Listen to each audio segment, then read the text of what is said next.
Hello everyone, this is David, and tonight's movie that we watched is Godzilla, Mothra, King Ghidorah, Giant Monsters, All Out Attack.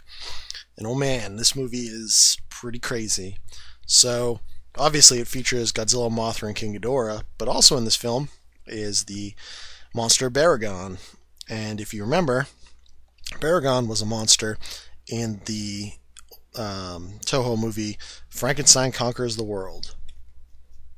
Baragon never gets top billing, by the way. No one cares about Baragon.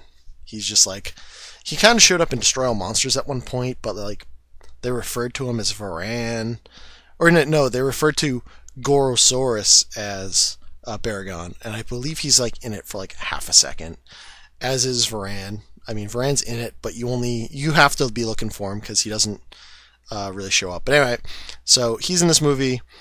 Ghidorah's in this movie, which is kind of cool. Mothra's in this movie, also pretty good, and Godzilla is obviously in this movie. So what's up with this one? This one's a little different because Godzilla's a bad guy. All right, fair enough. But why is he a bad guy? Because this is a little different than what he normally is like. So he is possessed by all of the men, the spirits of all the men who died during World War II, and are basically angry that that modern day Japan is forgetting about their sacrifices that they made back during World War II. And they've collectively possessed Godzilla and turned him into an unnatural like fighting machine in order to destroy Japan. They're basically evil spirits, effectively, or angry ghosts. I think those are Yorai in Japan. They're either Yorai or Gaki, and I'm not certain which. I think they're supposed to be Yorai because they don't feed off of any sort of negative emotions per se. They're just sort of unquiet ghosts. I believe that's the correct term. I'm not entirely certain. Anyway, so Godzilla's tromping around, and well, let's get to the movie, as it were, because all these monsters have been before. Well, I guess I could talk about Baragon. Baragon's pretty quick to explain. He's kind of like Anguirus in a lot of regards. He doesn't really have any special powers, but he can like burrow, and he's a quadruped like Anguirus, and he really doesn't stand out all that much in terms of any special abilities or anything really useful. I mean, Godzilla just kicks crap out of him in this movie, so he's very much like I compare him very much to Anguirus, but I don't really feel like he's as good a fighter as Anguirus. So, and you can make of that what you will. And also, he's only in like one other movie, really. So, I mean, he's a real C-lister in terms of monsters. They didn't even get billing for him on this one, so that's a thing. Anyway, so this movie opens up, and they establish that Godzilla attacked back in the 50s, like he would have, and that the Japanese Special Defense Force, or the JSDF, fought Godzilla off, and then he vanished. And recently, a nuclear submarine has gone missing, and they believe that's Godzilla's doing. And there's this general that's in charge of all of it, or he's an admiral, I guess. He's in charge of like the Navy and whatnot. And his daughter is this like docudrama reporter, and she's like him and his daughter are the two main characters. Taizao and Yuri. They're the two main characters that you kind of follow through. And it's kind of interesting. The human perspective in this one's great because you got the military commander who's trying to stop Godzilla, and then you got the reporter who's just trying to get the story on all this, which is kind of an interesting take. But anyway, so suffice it to say, the monsters start showing up. There's an earthquake, and some bikers get trapped in this cave tunnel, actually, that they're going through when Baragon digs through, and they deploy this new type of missile, which is apparently a burrowing missile, to get them out, which is interesting. So there's monster number one introduced. Meanwhile, Godzilla destroyed a nuclear submarine, and they think that the monster Baragon is Godzilla, but it's not. Meanwhile, there's this crazy old man who Yuri bumps into with her crew, who tells her about the Guardian monsters and gives her a book. And it turns out this mysterious man is basically like a ghost. You find that out later on, but he is helping get all of the guardian monsters, which are Baragon, Mothra, and King Ghidorah. In this movie, King Ghidorah is a good guy. That's a little different. To defend Japan, and it's very much like they're the guardian spirits, if you will, of not the Japanese people or not the Empire of Japan, but rather the island itself. So very, very sort of animist in that regard. They're like effectively what it is they're the native gods, and Godzilla is basically a possessed monster that they have to fend off. Okay, I can see how that fits into sort of I believe, a very animist sort of. I believe Shinto is the sort of everything has its own spirit belief system.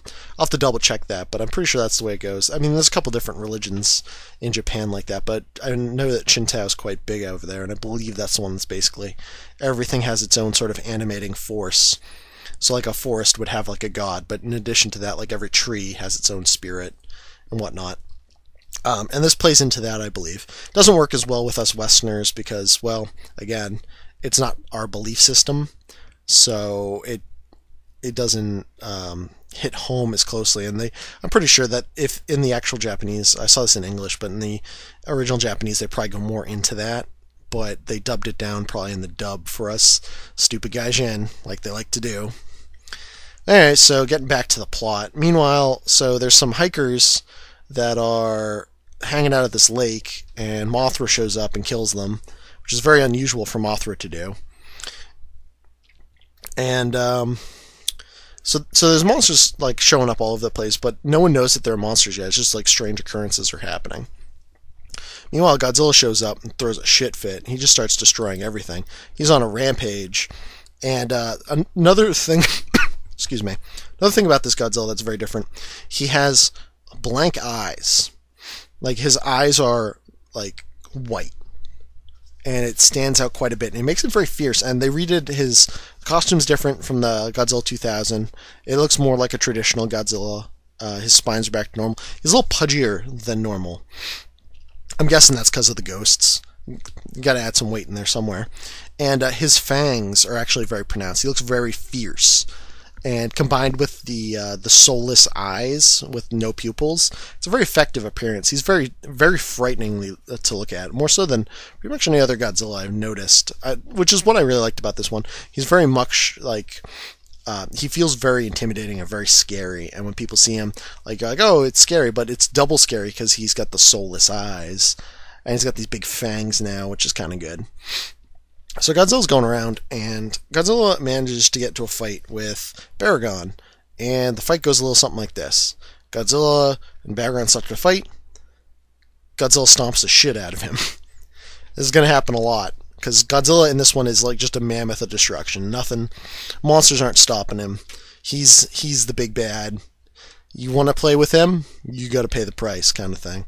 So he's stomping all around. He beats the crap out of Baragon. I mean, it's not even really a good fight. Baragon's basically like immediately on the ropes, and then Godzilla just steps on his neck, almost like literally.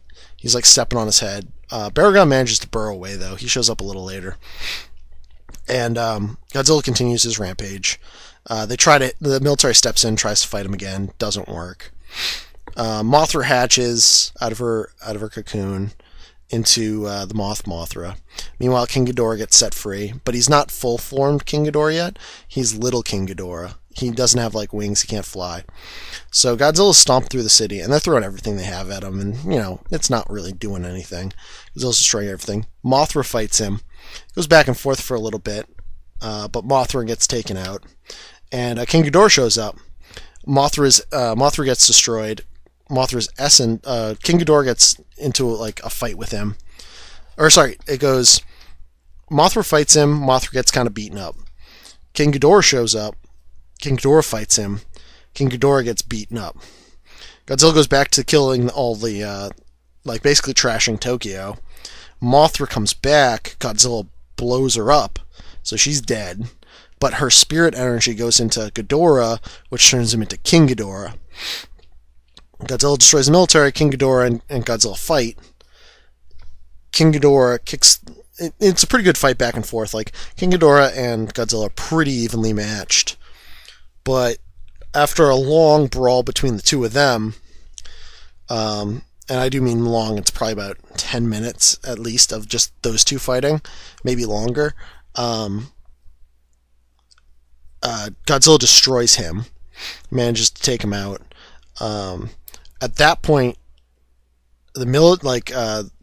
was it Yuri's father, Tazao, goes in, actually manages to get inside Godzilla. So that's interesting. I believe Baragon shows back up briefly. Yeah,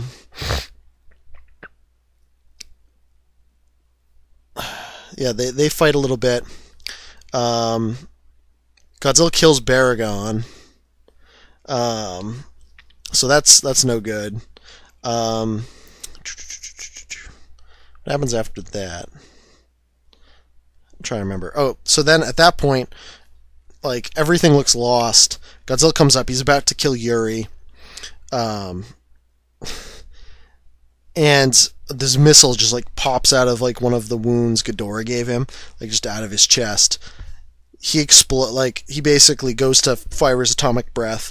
It blasts out of the wound. He falls down. And, like, they detonate some stuff, and he basically gets blown up. And Godzilla gets taken out, and the day is saved. It's quite good. Oh, I actually mixed it up. Baragon fought him first in the city, not Ghidorah. So Baragon started the charge, but Godzilla killed him again. So I kind of got those places mixed up. But, you know, the fight's really long and takes up a good chunk of the movie. And it's quite good. Godzilla looks really scary with the no eyes thing.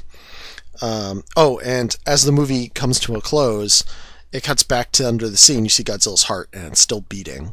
So, maybe Godzilla's not defeated. Maybe he's gonna come back. Who knows?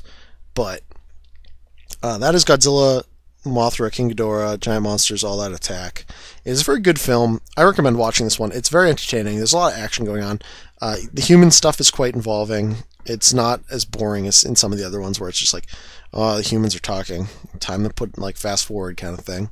It's like, okay, so there's a good amount of kaiju action. There's a good amount. The human side is pretty good, pretty interesting.